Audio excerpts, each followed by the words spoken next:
My name is Doug Holder, and I'm here with my friend and accomplished woman, Jenny Hudson.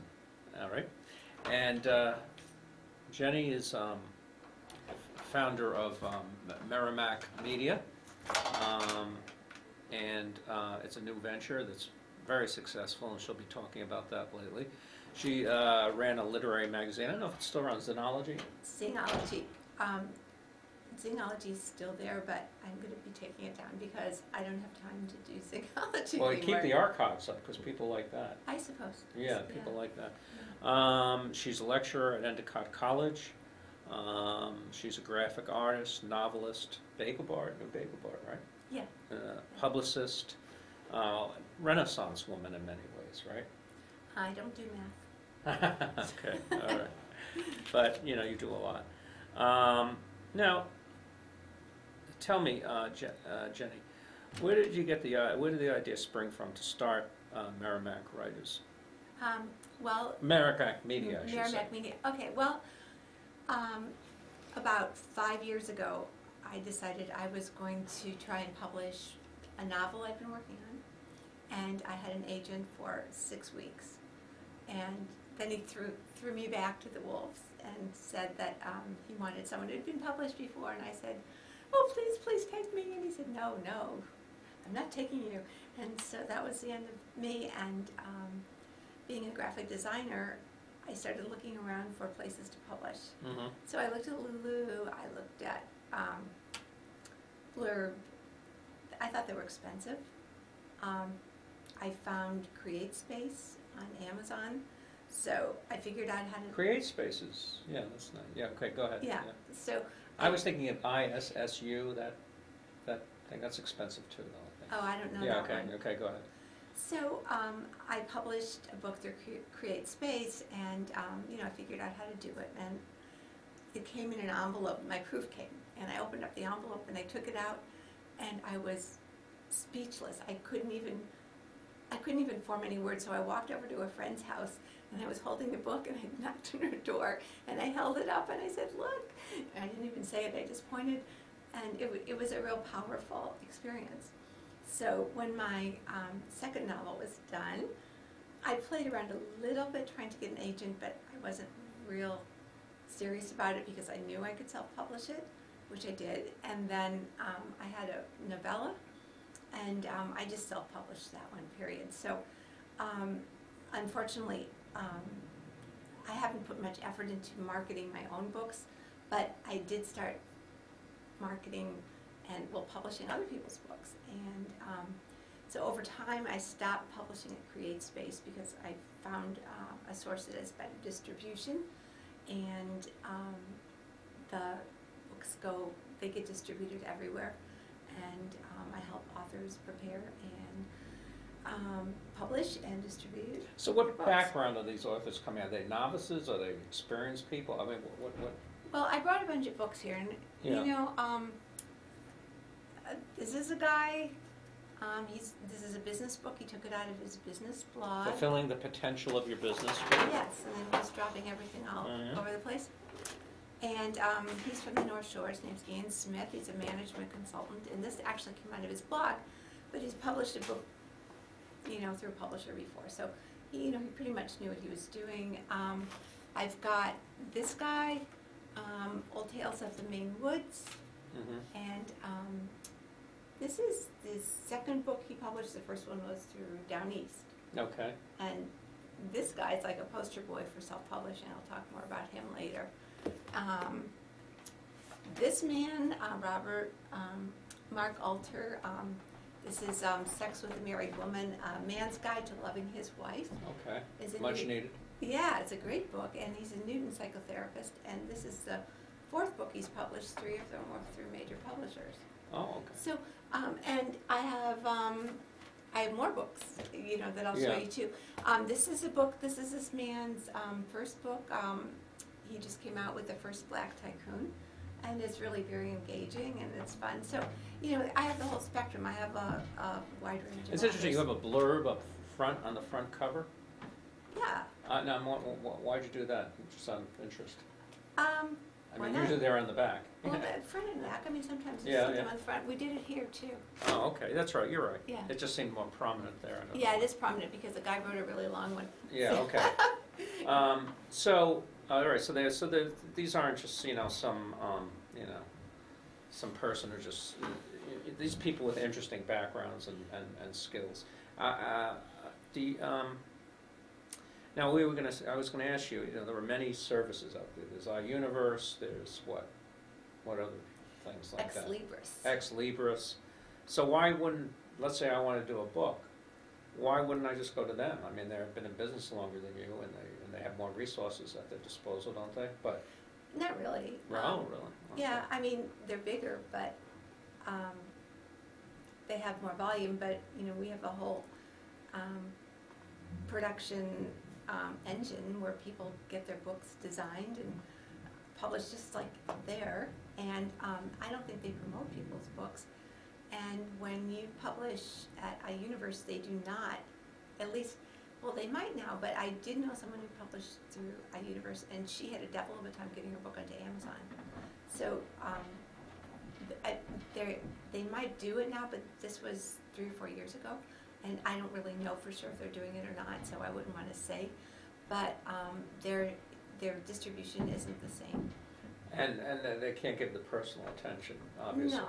Right. No, I So don't. so what do you actually sit down with people here and right? Well, I can because a lot of these authors are local, but I can also do people who are not local, and with the use of Skype or Google Hangout, Mm-hmm. I can do a one-to-one conversation. And I mean, for me, it's a huge kick to get to know the authors, because I get to know people on a level that is sort of inside, and I get to know their thoughts. I get to know what, their aspirations are, and help make that happen, Mm-hmm. which is really cool. Good. Tell me about your background as a graphic artist and writer. You have an extensive background as a graphic artist, right? Right. Yeah, I've been a graphic designer for years, with sort of going back and forth, being an art teacher and a graphic designer. And Did you work for any major firms, or you were mostly freelance? Or? I've worked for universities a lot. Yeah. Okay.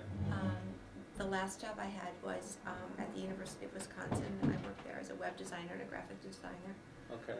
which was really fun. And but I missed Boston. Yeah. So you came back. So I came back. How long ago was that? I came back in 2002. Why did you miss Boston? You from here originally? Well, I'd lived here for 28 years before I moved Oh, out there. okay. So. Okay. All right. And I mean, Madison, Wisconsin is a very nice place, but it's not Boston to me. Oh no, So, it's probably not. Oh, very nice up there. So. In your promo, you emphasize the mom and pop. That's a recurrent theme. Right. Tell me about the mom and pop. Well, I think my business is like a mom and pop store, Yeah. where I try to give people a lot of attention. I answer emails. Oh, Yeah. that's always nice. I answer phone calls. I talk to them. You're actual human voice, right? Yeah, and I'll meet with them and help them. So. That's a great thing. Right. In fact, this guy, his book is just coming out right now. Phil Clendenning. He's a Russian scholar, and so he was putting this book together about his time in the Soviet Union when it collapsed. Okay. And so it's a pretty interesting memoir. But he didn't have a good picture of himself, so he just came over, and I took my camera downstairs and shot some pictures of him. And That's a nice picture. Yeah, he really loves the pictures, so I have this picture of him. And I mean, you're at iUniverse, you can't do that for people, Right. So, You just got to send them some little JPEG. Now, you're also very ambitious. I think, like me, I think you want to create a community of writers, and you don't have to be publishing with you to be part of this community, but you're going to be offering seminars and right. things of that nature. You charge admission, but So, I mean, are you going after sort of like the Grub Street kind of thing, or? Well, there's two parts to it. Grub Street doesn't publish. Oh, they publish I don't know. No, they don't help people publish. Right. They get you ready for publishing. Yeah. And in one sense, I'm doing something. I have a meetup group. It's called the Write, Publish, and Promote Network. There's over 100 people in it right now, and there's different events that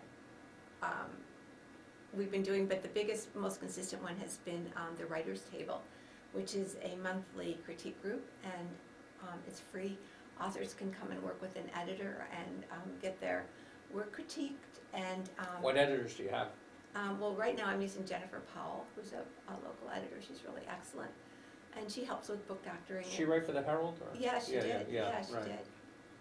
And so she's been great. And so what we're doing is we do some online, we do some Google Hangouts, and so because geography is a problem, so that's and that's free. And although eventually it might not be, because Jennifer should get paid for this. So so she's investing for the startup with the hopes of right. Right.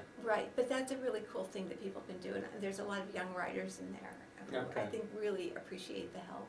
Okay. And so I love hearing their stories and their books. And well, you're a watching them teacher. develop. I mean, you've been a teacher for a long time too. Yeah. So right. And so it's it's a fun. natural for you. It is, and there's a lot of young adult books coming out of there. So and they're terrific. They're really great. Okay. So that's one thing. But the other thing is Merrimack Writers, which is a program that we're doing, just launching out of Merrimack Media.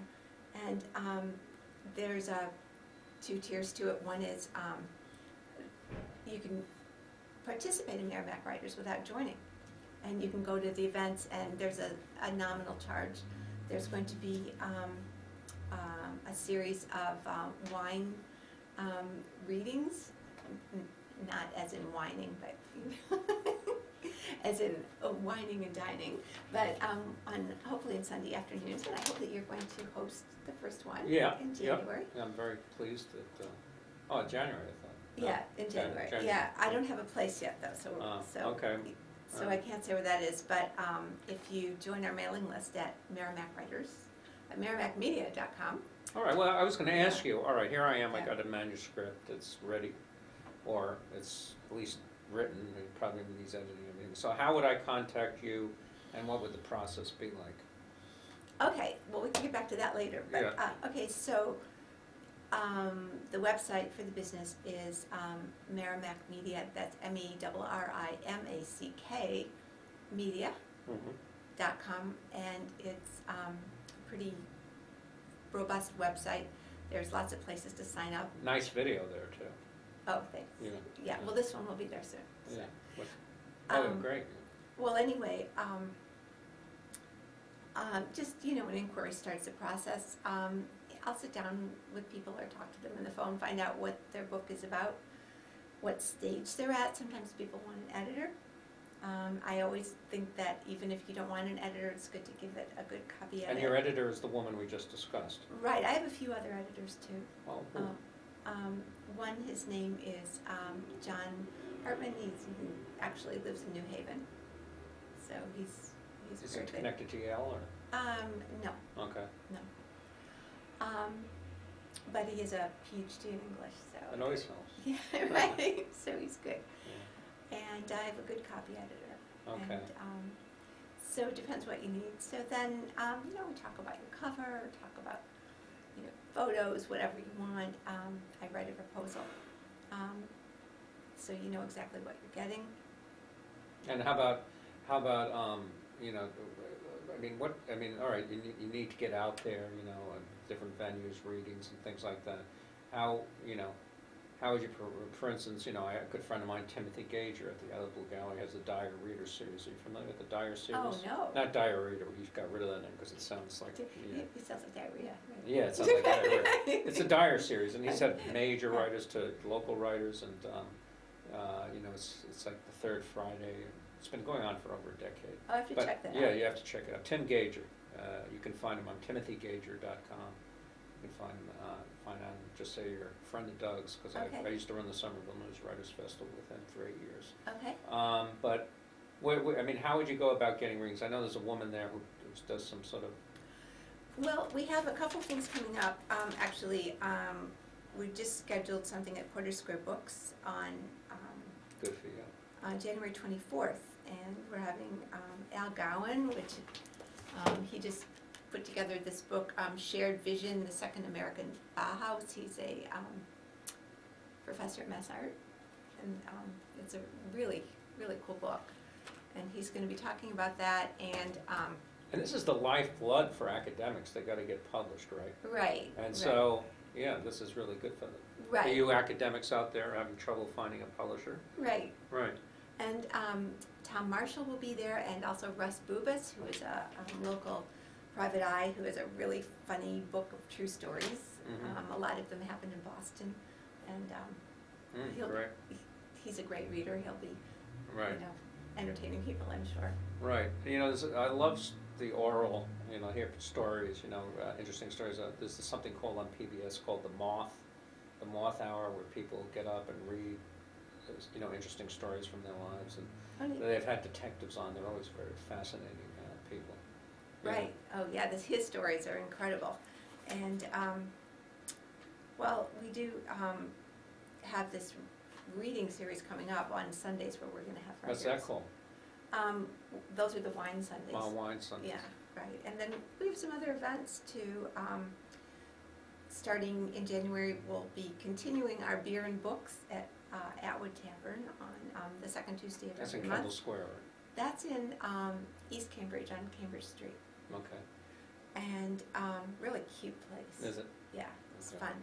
And we're having a presentation on January 23rd at the Cambridge Innovation Center on Blog to Books. We're working with a startup called Sharist and putting together a package where people can blog and turn it into A book? a Mobi file to go on Kindle.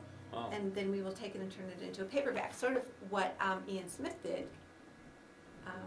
I love that idea. I'm a big blogger, as you know. So, yeah. Oh, right. Yeah. And you could be cranking out books Left and right. left and right. Right. Yeah, I know.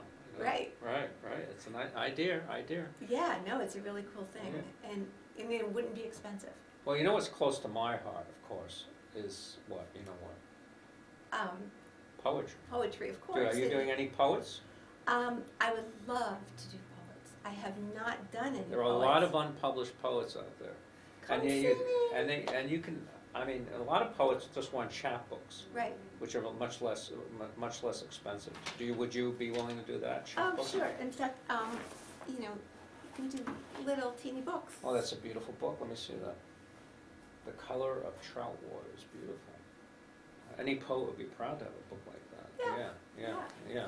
Absolutely. So, all right, you just haven't had any poets approach you yet. Right. But perhaps we'll change that on poet to poet, writer to writer. Right. I would love to do poetry books. Okay. And actually, the place where I have the books produced just changed their color pricing so that I'm able to do color interior books for not too much more than black and white. Mm-hmm. And so, if someone wanted to do color illustrations with their poetry, it would be a beautiful book. Okay. And do you think, for instance, your book's going to be POD too, or no? Oh, they're all POD. So did you, is POD still have a bad name? I've gotten a lot of garbage about it. Oh, it's fantastic. Are you kidding? No, but there's talk about the quality and all this stuff. Oh, well, that's true. This book, this is Ian's book. this is the last book I did through Create Space. And this is, it's not bad quality. It's not, it looks like it's not bad. But if you look at the books I'm doing now. That's not POD. These are all POD. Oh, they're all POD. Yeah, okay. Absolutely. These authors are probably going to order 100 copies or so, just because I want to have them. But they don't have to. They could order one copy. Right. And every time it's bought online, do they get a commission? Yes, they do. That's how we have They it. do. Yeah. So that's very good. And, you know, so they basically, it's a great deal. I was going to ask you, are you, now you know, this isn't a vanity press. Definitely not a vanity press, no. You're selective about people. I am selective about people. So if I came in about my cat Fluffy, and I wanted to do a biography of my cat Fluffy, and I would, you know. Okay, well, what I tell people, I've looked at some manuscripts that weren't quite ready. I wouldn't, you know, want to make a judgment and say, you know, I'm not going to, you know, label them, but they weren't quite ready to be published, and so I suggested. No, but if you said, well, I'm putting you the money out here, you know, no, you wouldn't do it. No, and I told the author, you know, you really need to work with it. Because you have a reputation, right? That's right, and I said, you need to work with an editor, and, you know, in this one, actually, this is funny, this one case, you know, the woman said, well, no thank you, and she went somewhere else, and he published her book, and I was at a book festival, and I saw her book there, and and I said, so you published it, and he goes, yeah. Yeah, well, all right. So at least you have integrity, right? Oh, absolutely. Miss integrity. Right. All right, well, I want you to tell us the story of some of your recent, I know you already did a few, and also about your, you know, maybe talk a bit about your staff. We discussed one person, actually we discussed a few. But, you know, give me the stories behind these books, some of the backstories. People will be interested. Because you know, we're any first-time authors, for instance, and that's always a thrill to have your first book published, like birthing a baby, you know. Right. Actually, Tom Marshall is he's a. Can you see that? Yeah. Yeah, he's a Boston. Push it up closer. Yeah. Well, anyway. I can't tell where the camera is. Yeah, there it is. Yeah. Okay. There. Okay. Right. There. Okay. All right. Yeah, he's a Boston native, and he wrote this book about a runaway slave during the Civil War, and it's a really engaging book. It's his first book, and he wrote it when he was in bed with cancer. Oh, he's no longer with us? No, he is. He is. He's okay. And what a triumph to come out with a book. And I mean, I think. Did he do a lot of research for it? Yeah, he did do some, and he did. He's very interested in history, and so that's good. Yeah. And he's local. He is. He is. And this is a book that's really fun. Old Tales of the Maine Woods. Okay, so I'll push that closer. Is that right? Where's the camera? This is delayed. Ah. Yes. Okay. We could see it a little better. Yeah. All right. This is by Steve Pinkham, and Steve Pinkham lives in Quincy, and he grew up in Maine, and he loves Maine. So he's an expert on it. He's also a historian. I've heard of him. Why? Pinkham Notch. Oh, yeah. Okay. Different. No. So, but he wrote his first book, The Mountains of Maine Through Down East. Then he compiled about 100 stories of out of copyright hunting and fishing stories from Maine, and he's the poster boy for self-publishing. I mean, this man has spreadsheets of all the places that he wants to go to sell his books. And last summer, he was up in Maine going to campsites and contra dances and bookstores, and he was calling me up. So he sold a lot of books? He was selling a ton of books. Yeah. And I did the Boston Book Festival last week, and I invited the authors that I'm representing to come, and he was there, and he sold a bunch of books there. People just want this book. So he's just doing What does he great. do for a living, you say? Well, right now he's doing this. Listen, he's making a living at that. Yes, he is. He Wonderful. Is. Yeah. That's a dream. I mean, just, you know, if you break even in most places, you know, you're happy, but. Well, you know, I think he looked at it as an investment in himself. He put the money into doing this. He had me build a really nice website for him. He, do I have any? Yeah. How important is it for an author to have a good website? Well, you need a place for people to go buy your book. You need a place for people to find you. I don't know that an author needs a whole website, but it's a luxury if you can do it. More important, You can form a blog, I guess. I was just going to say that more important than a website is a blog, because what you do with a blog is you get people to come to your site because of the tags that you, population that reads real books. Well, we're out of time. Thank you very much. Oh, that was It fast. was a pleasure.